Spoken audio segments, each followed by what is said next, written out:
Welcome back to Prashanthi's kitchen. ఈరోజు ఒక మంచి స్వీట్తో స్టార్ట్ చేద్దామండి. సేమియా కేసరి.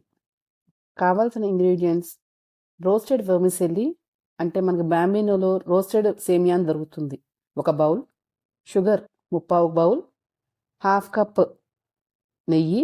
2 స్పూన్స్ క్యాష్యూ నట్స్ జీడిపప్పు. 1 స్పూన్ కిస్మిస్. 1/2 spoon elaichi powder. Stove on చేసి ప్యాన్ పెట్టి ఒక 2 స్పూన్స్ నెయ్యి వేయండి. అందులో ముందుగా 2 స్పూన్స్ జీడిపప్పు తీసుకున్నాం కదా, అవి వేసి దోరగా వేయించండి. ఇదంతా కూడా ప్రాసెస్ మీడియం ఫ్లేమ్లో చేయండి, మాడిపోకుండా ఉంటాయి త్వరగా. జీడిపప్పు కలర్ మారిన తర్వాత దాంట్లో కిస్మిస్ కూడా వేసేయండి. 2 ఫ్రై అయిన తర్వాత అవి మొత్తం ఎర్రగా జీడిపప్పు వేగిన తర్వాత వేరే బౌల్లోకి తీసి పెట్టుకోండి. వెంటనే అదే ప్యాన్లో 1 కప్ సేమియా వేసేసి జస్ట్ ఊరికి 1 మినిట్ ఫ్రై చేయండి. మీరు వైట్ సేమియా వేసుకున్నట్లయితే మొత్తం ఎర్రగా అయినంత వరకు వేయించుకోండి. ఇది ఆల్రెడీ రోస్టెడ్ సేమియా కాబట్టి ఊరికే ఒక 1 మినిట్ అలాగా వేడి చేస్తున్నాను అంతే. అది అయిపోయిన తర్వాత అందులోనే మీరు ఏ కప్తో అయితే సేమియా తీసుకున్నారో అదే మెజరింగ్ కప్తో 2 కప్పుల నీళ్లు పోయండి.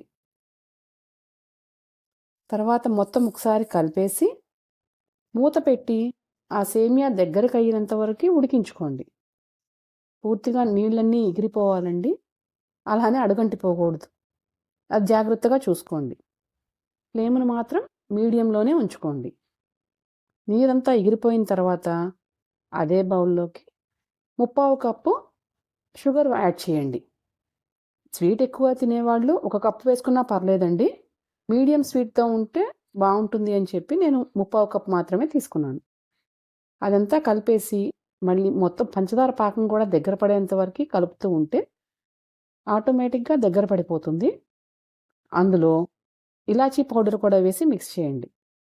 స్వీట్ అంతా దగ్గర పడుతుంది అనుకున్నప్పుడు అందులోనే మీరు వేయించి పెట్టుకున్న జీడిపప్పు కిస్మిస్ కూడా వేసి కలిపేయండి. పూర్తిగా దగ్గర పడ్డాక పైనుంచి 2 స్పూన్ల నెయ్యిని యాడ్ చేసేయండి. కొంచెం నెయ్యి ఎక్కువ వేసుకున్నా బాగానే ఉంటుంది.